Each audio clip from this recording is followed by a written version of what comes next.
All right, good afternoon. So how many veterans we have in this room? Wow, quite a few.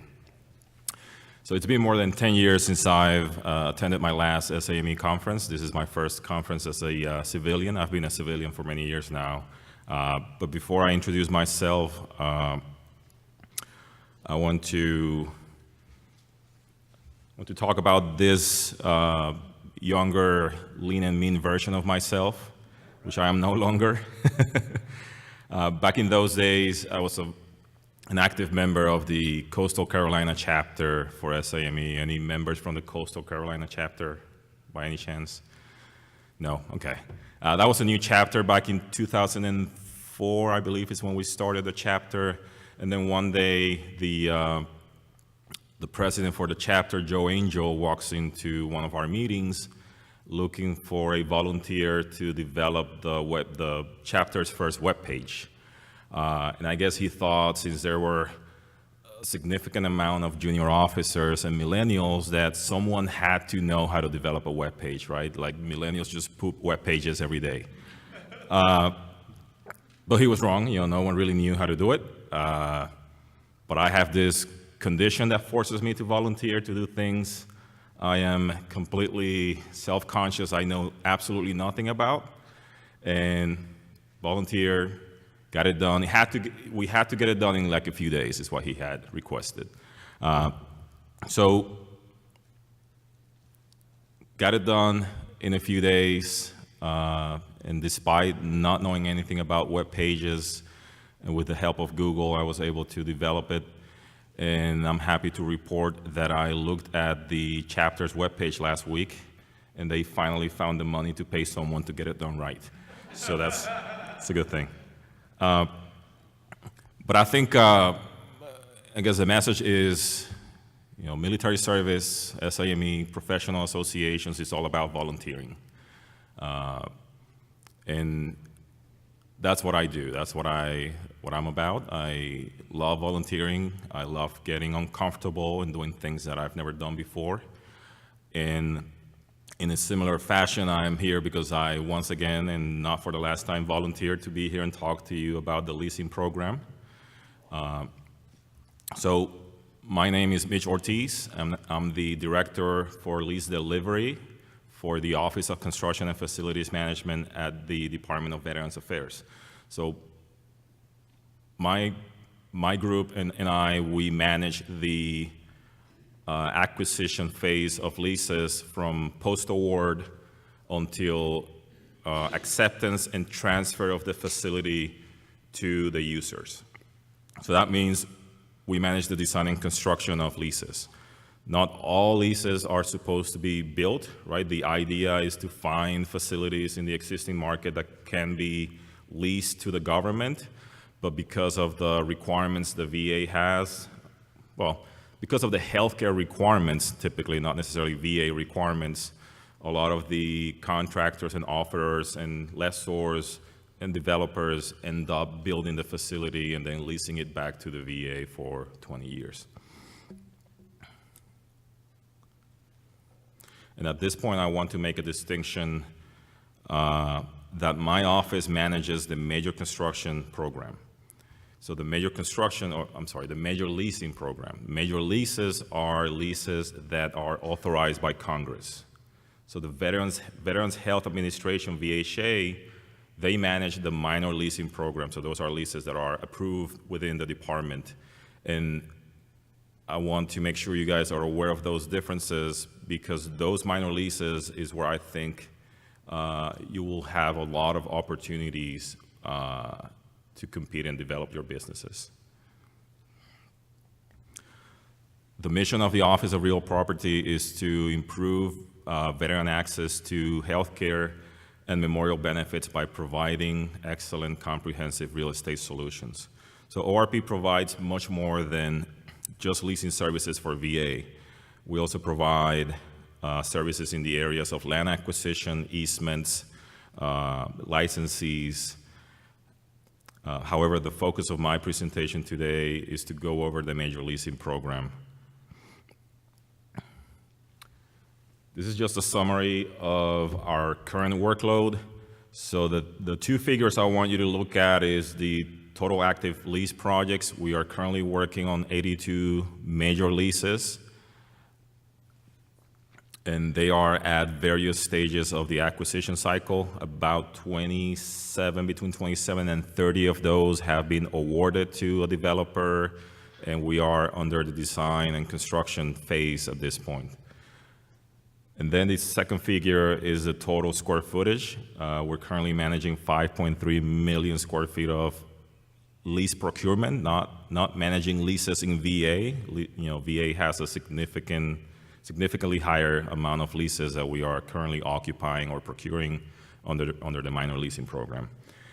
And to give you an idea, the leases we are currently procuring are about 80,000 gross square feet. That's the size of the average building we're procuring. And it goes from 25,000 gross square feet to, we have one up there in the 400,000 gross square feet range.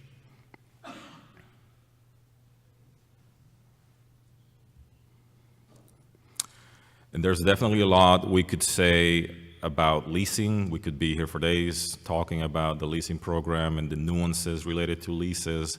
What I want to focus on is on the leasing transformation we went through for the past year and how that transformation affects and hopefully improves competition in the market.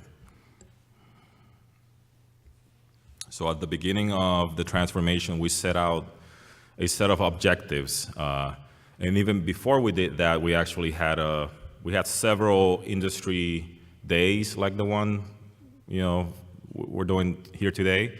We met with industry, we met with developers, contractors to gather some feedback on what they thought we needed to improve. What are the things they're seeing either in the private market or at other federal agencies like GSA. To gather feedback and see how we could improve and meet the goals that we set out. So the goals we established early on was to increase the speed to market or improve speed to market. So that's the time from authorization by Congress to when it goes out on the street for solicitation. Increase competition and lower cost or improve value to VA. Those were the main three objectives we set out. And as a result of those objectives, there were a series of changes we discussed and implemented. But I'm going to go over just three that I think are the most significant or the cornerstones of our transformation process and maybe are the more relevant to this audience. So the first change we implemented was to change the contract vehicle from the VA solicitation for offers. And by the way, before I continue, has anyone here competed on a VA solicitation for a lease? Or has any knowledge as a contractor or, okay, 3 hands or 4, okay.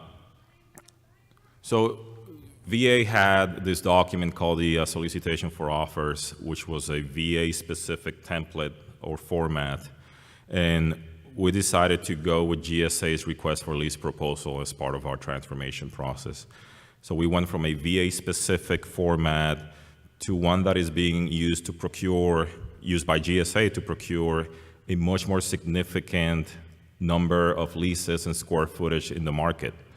So our hope was that we anticipate that this change will make the process more familiar, right? If you have dealt with GSA RLPs before, and you've participated or competed for GSA leases, and then suddenly you have to compete for a VA lease using the SFO, it's going to be a significant change for you to make that switch from RLP to SFO. So our hope again was to put out there a document that you guys understand if you've participated in federal lease procurements. And as a result, we expect that we will increase competition and consequently reduce pricing.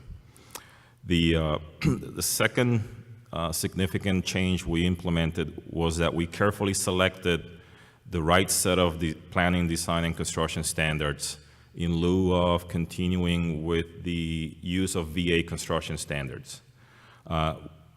We did that because the VA construction standards are primarily developed for government-owned facilities. So when you have designers, planners, architects, engineers developing major construction specifications for VA, they're thinking about that facility they're going to own for 50 years, 60, 75, in some cases.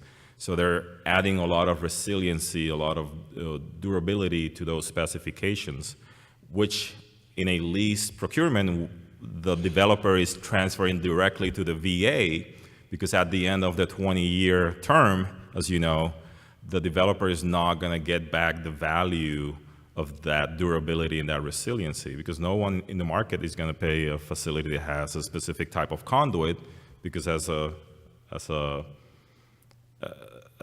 someone who's looking to lease a facility, you don't really care. You're going to pay market value. So as a result of those changes, we, again, also anticipate better pricing and an increased interest in competition on our procurements. The third change we implemented was that we modified how we use AEs during the development of the request for lease proposal.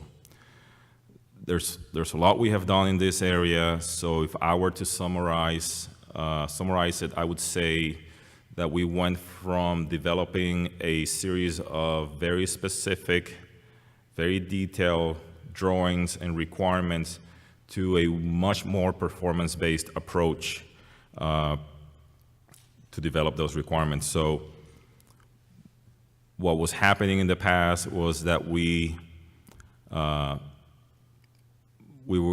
basically requested from contractors to provide back to us exactly what we had requested in the SFO. So we were giving them a conceptual drawing that was fixed, and they were just developing construction documents for the drawings we provided. So as you can imagine, if I give you a set of drawings that you cannot modify, that will not allow you, for example, to access an existing inventory of facilities that have the quality after renovation to satisfy the requirements of the VA.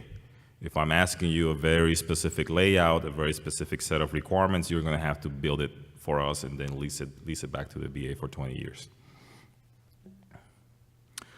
And as you can imagine, with this change, we're also looking at increasing competition, reducing pricing or improving pricing, but there's also a speed to market piece to this transformation, because we're spending less time upfront developing drawings, developing details. We're just developing a set of guidelines and boundaries that you need to work with to provide that facility back to us. So our AEs upfront are not spending months and months developing those drawings. So we have seen already a significant reduction in the pre-award phase of our acquisition cycle.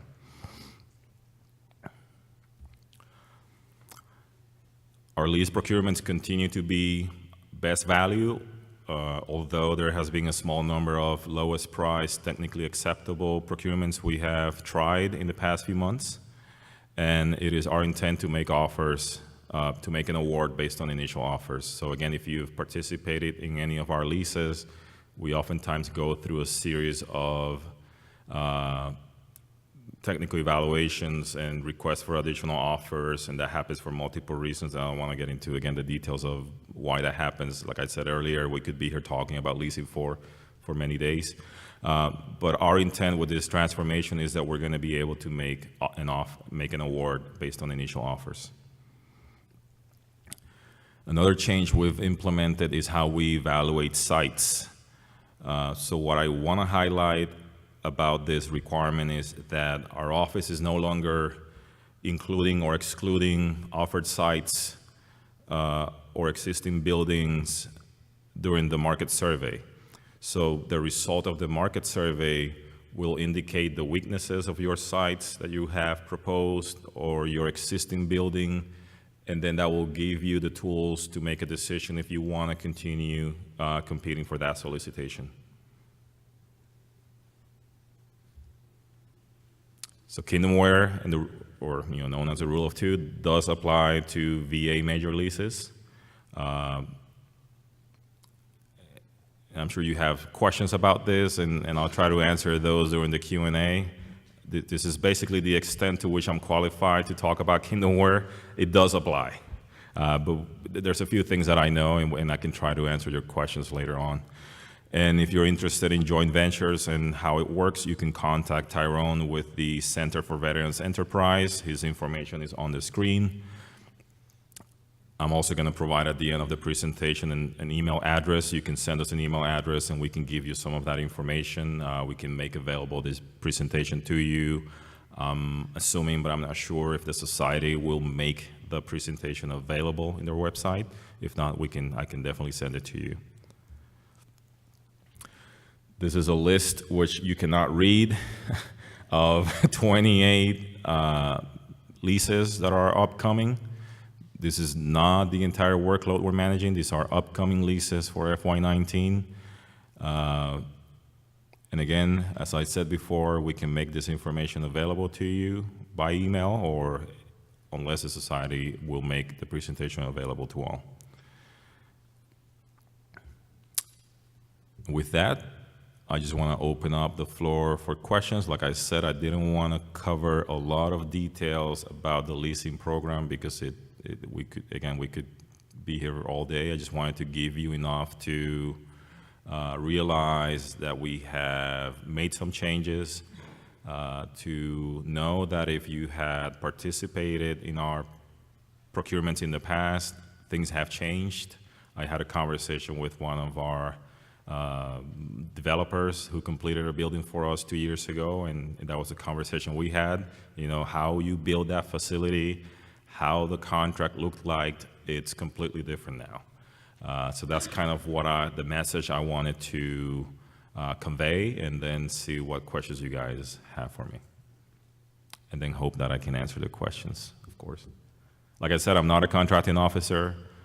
I don't work the procurement stage of our acquisitions. I provide input to the acquisition team, but I manage it. I manage the lease once it gets awarded. So I'm basically a construction manager, if you may. I'm an engineer by education, if that gives you any idea. Any questions? Yes? So when did the changes take place? So the question is, when did the changes take place? The changes have already taken place. So the procurements that we advertised this past summer, or actually August, right? Chris, help me. August is when we advertised the first set of RLP procurements. There were some earlier procurements like Lincoln, which was expedited for, it was a special request and it was expedited and it was actually awarded back in September. So we have awarded at least one RLP lease, and there's several more in the pipeline currently. In procurement, in FedBizOps, where contractors are currently, providing offers.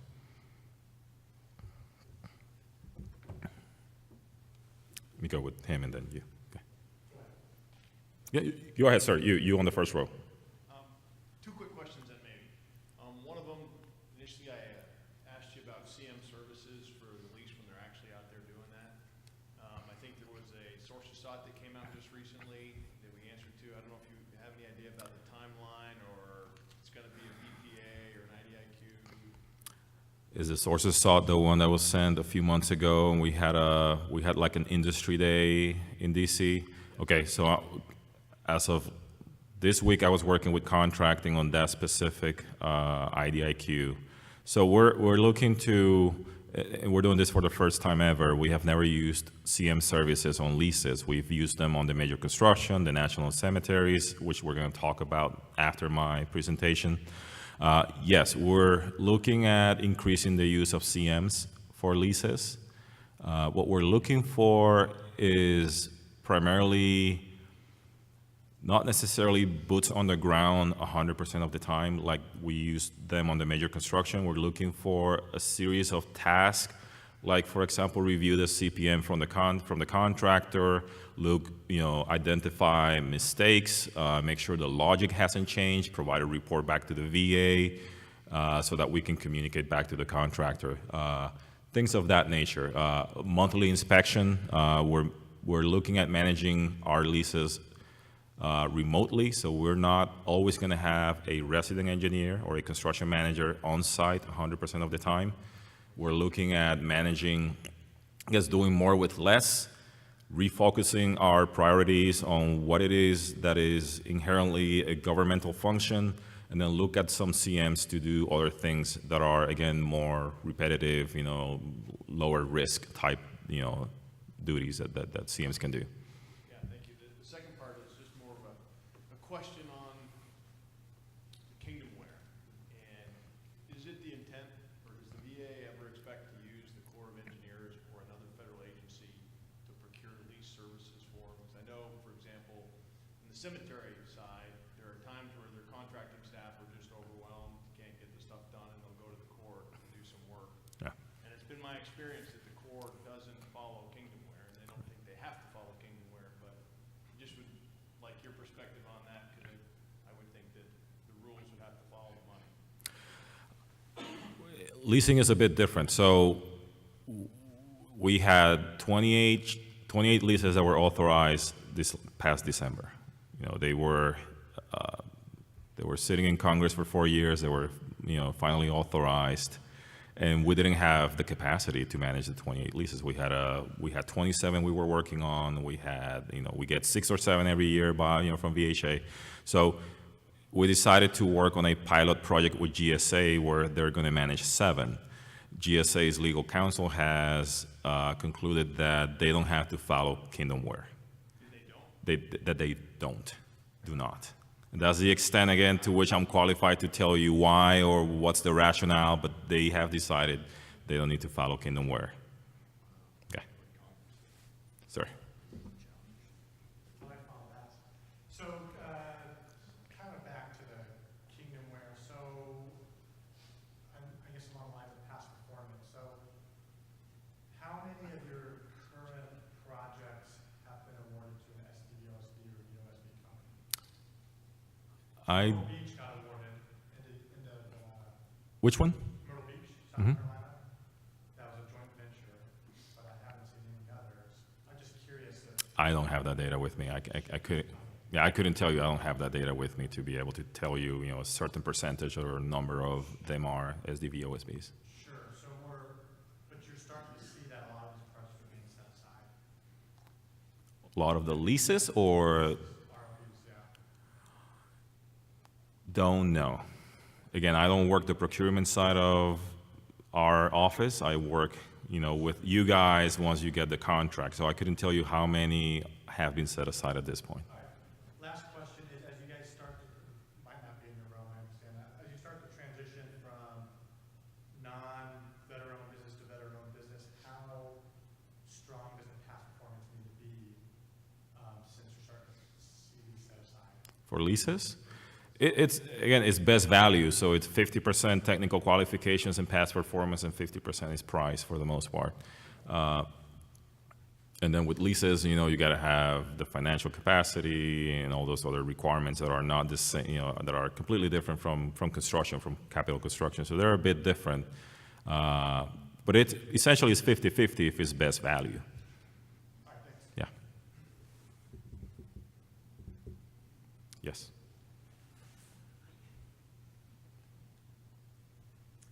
Hi, I'm Anne Marie from the VA. Oh, really? So, a couple questions for you. One is the differentiation between a major lease and a minor lease. So essentially, it's a $1 million threshold in terms of the unserviced annual rent. So if the planned unserviced annual rent is greater than $1 million, then it's a major lease. If it's under, then it's a minor lease. So the most type of leases we have in VHA are minor leases. We don't really have a lot of major leases. As you said, there's 20 some odd, nearly 30 leases at play in the major program, but there's hundreds of minor leases. So that's an area that indeed for everybody there's opportunities in. So my question to you is maybe to explain the difference between how a major lease is built out, the tenant improvements, versus a minor lease. In that I think major leases are a two-step process, and then minor leases essentially are one step for the most part, and that the lessor or the owner of the building procures the construction or design services to upgrade that building or renovate it for the VA, versus major leases are done a little differently. If you can explain that, that would be great. I think you already explained it, but it's that's essentially what it is. Well, typically, you're not going to see a minor lease where they're going to build a facility, right? It would probably cross that threshold, even if it's very small. There's been a few cases where there's been minor leases that are actually built to suit, and typically that's when CFM, my office, manages those leases. VHA will request, that we manage those leases for them, because usually VHA, they just manage the existing building that gets retrofitted and renovated. But as you said, the difference is the threshold of annual lease payments. So it's the $1 million of unserviced annual rent is what determines if it's a prospectus level lease that needs to go to Congress for authorization. If it's below $1 million, then it can be approved by VHA. We still have to go to GSA for delegation, which is, again, there's different things we do in VA, in leasing in general. But the one thing that no federal agency other than GSA has the authority to enter into a lease, but they can delegate that authorization to other agencies. But the thing that happens oftentimes that we have to be careful is we could be procuring a lease as a minor lease. Let's say we budgeted that minor lease, 3 years ago or so. It finally has the funding to move forward, and then because of changes in the market, in cost, the offers we get back from you guys could show that is above the $1 million threshold. So at that point, we cannot continue with that lease because we don't have the authority. We would need to either make a decision to value engineer the requirements, the scope, or go to Congress and say we need authorization for this lease. Anything else you wanted me to explain? Explain the involvement of CFM on major leases in regards to its design and construction. Right. So let's talk about once it gets awarded. So once it gets awarded, we enter into about 6 or 8 months of design review. So there's typically 4 design submissions that are required by your AE if you're the developer, DD1, DD2, CD1, CD2. We meet with the users of that space. We're talking about, again, the average is 80,000 gross square feet. That's a good size medical office building that could house MRIs, CTs, full radiology service, lab. Typically, you're going to see mental health, which is just office space, primary care, pharmacy, physical therapy. There's a series of specialties you're going to see that require a lot of review with the users that are going to be using the space, reviewing the equipment plans, which will drive your utility requirements. So, correct, on the major leases, there's a lot more intensive design review processes and requirements from AEs to design the space than there would be on a major lease where we're just retrofitting an existing building.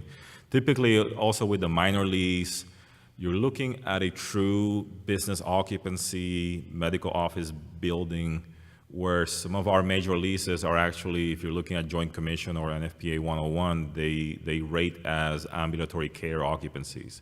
In some of these cases, we even have ambulatory surgery, and we're putting more than whatever the threshold is for more people incapable of self-preservation, which triggers other life safety code requirements. So yeah, it's more utility intensive. There's more design involved. There's more risk for developers on the major leases. These are again bigger, much more bigger facilities that they have to build. The developer is almost never the GC. There are some exceptions where GCs come forward and they have the experience as developer and GC. But typically it's a developer that leases out, that owns a significant number of, millions of square footage of space. And then, as you said, Anne-Marie, they'll hire the contractor, the AE, which is part of the proposal, and it gets evaluated on the technical side of the best value proposal. So the issue then is that, so the VA would not necessarily directly contract for the AE or construction services, it would be the building owner. So there's an opportunity there to reach out to building owners that are submitting proposals to the VA. I don't know if in the requirements, the building owner is supposed to set aside also for veteran-owned businesses or small businesses, but that's, like I say, a wonderful way to try to, do a VA project, but not necessarily directly with the VA, but through the building owner or developer. Right. How did you find out those building owners and developers? I would say you go back on FedBizUps, look for developers who have been awarded leases, look for the developers that are shown as interested parties on FedBizUps for upcoming procurements. Visit reach out to VA to look maybe for a list of, don't necessarily spend the money to go to the pre-bids. We do pre-bids, we do industry days. Maybe you don't want to spend the money as a small business to go to every single one of those, pre-bids, but you can send an email to ropquestions@va.gov and request for a list of attendees, for that pre-bid that you're interested in finding out who are the developers. Those are ways you can find out, more about those developers. And then just the other thing is that the VA publishes the budget submission each year, and it's a public document.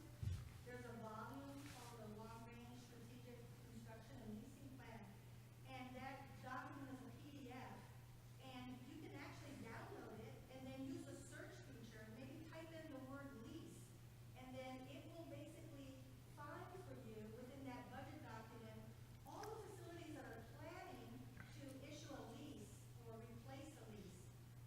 And it's a good document to mine for information. And then it'll let you know, are they attempting to award a lease in that budget year? So right now the document is the FY19 budget submission, or is it planned to be a replacement lease in a future year?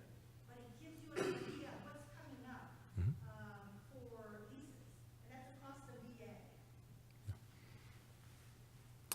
And way before we go out with the actual solicitation for offers or request for lease proposal in FedBizUps, we've put out months before, I think it's 6 months before, or more than that, the advertisements, right, Chris? Is that what we call it? We put out an advertisement where we're soliciting for so looking for interested parties, and then through FedBizUps, we communicate the pre-bids and all the different events we hold for contractors, to find out more about our upcoming procurements. Yes, sir. Do you know the general status of those 7 projects that the GSA is going to procure, where they are in the process? So they're finalizing a design guide. GSA is procuring those leases differently than VA. There's 2 ways. So if you understand leases, you have your shell cost and you have your tenant improvements. The tenant improvements could be priced in 2 ways. We give you a TI allowance that we negotiate post-award based on the actual final design, or you provide a fixed price for that TI, and that's what GSA calls the turnkey. So GSA is going with the turnkey. So they're developing a design guide that applies to those 7 leases so that you as a developer contractor can have everything you need to provide a fixed price. I think they're looking at making awards within a year or so.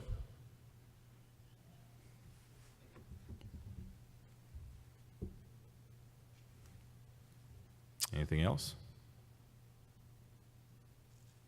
No? Going once, going twice. Okay, thank you. I'll be around if you have any questions, you know. Anne Marie can help me. I mean, she knows as much as I do, or more.